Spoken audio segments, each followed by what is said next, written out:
कहानी शुरू होती है एक फ़ोन कॉल से।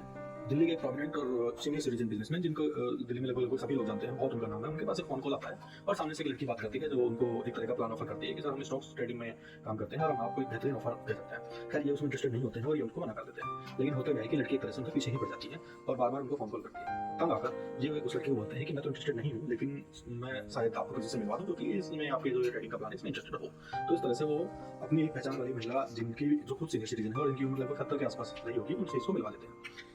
ये मुलाकात जो होती है उस महिला के घर पर होती है और उस वहाँ पर जो भी प्लानिंग वगैरह जो भी इनका प्लान होता है वो उसको समझाया जाता है और उसके बाद सब लोग अपने-अपने घर चले जाते हैं। खैर इसके बाद शायद अगले दिन या 1-2 दिन बाद ही इंटरेस्टिंग चीज़ ये होती है कि वो लड़की दिल्ली के पुलिस थाने में जाकर ये सीनियर सिटीजन बिजनेसमैन जो है इनके खिलाफ रेप की शिकायत दर्ज करा देती है। पुलिस एक्शन में आती है, इनको तुरंत गिरफ्तार कर लिया जाता है और कोर्ट की प्रोसीडिंग शुरू होती है।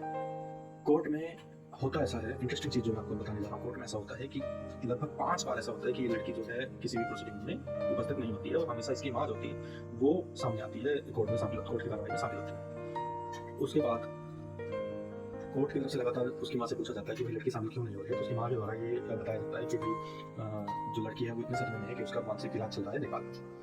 खैर 5वीं बार जब ऐसा होता है तो कोर्ट की तरफ से एक चेतावनी दी जाती है कि अगर अगली बार वो लड़की नहीं आती है तो हम ये कार्रवाई जो है उसके खिलाफ शुरू करेंगे और जो केस है उसको रिवर्स कर दिया जाएगा।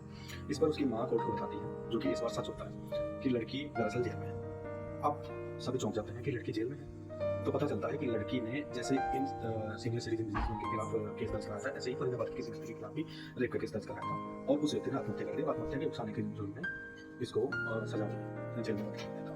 तब जाकर पता चलता है कि नोएडा के किसी व्यक्ति के साथ मिलकर ये लड़की ऐसे ही लोगों को झूठे रेप के केस में फंसाती थी और बाद में सेटलमेंट के नाम पर उनसे लाखों रुपए ऐंठने का काम करते थे। खैर कोर्ट उन सीनियर सिटीजन बिजनेसमैन को बरी करता है और लड़की के खिलाफ आवश्यक कार्रवाई शुरू करने की प्रोसीडिंग शुरू करता है।